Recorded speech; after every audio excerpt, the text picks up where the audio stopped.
What comprises financial assets of Indian households? Yes, number one still is banks, continues at around 32% of household financial assets, but the big growth has come in mutual funds. Yes, mutual funds, which used to be hardly less than 3% of total financial assets of India, have post COVID, they went to 6% in 22-23, similarly 6% in 23-24, and then they ballooned in 24 and 25 to 13%. Some of it is, of course, the boom in markets, so values have gone up, but increasingly monies have come in. We all know that 5 lakh crores came in just last year into equity markets from households, from DIIs, which is mostly retail financed. Yes.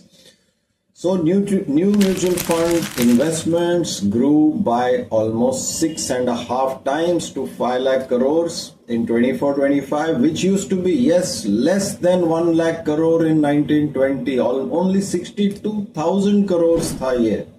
It's almost 7 times increase.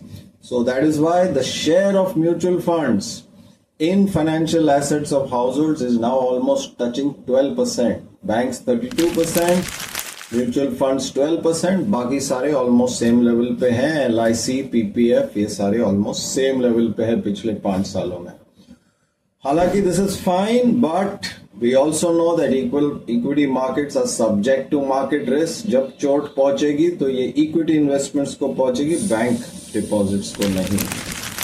अगर आप date financed हो, आपके house hold के बहुत सारे liability है, कर्जे, और आपके इक्विटी जो इक्विटी मार्केट्स में है उसको चोट पहुंची, that can be a double whammy.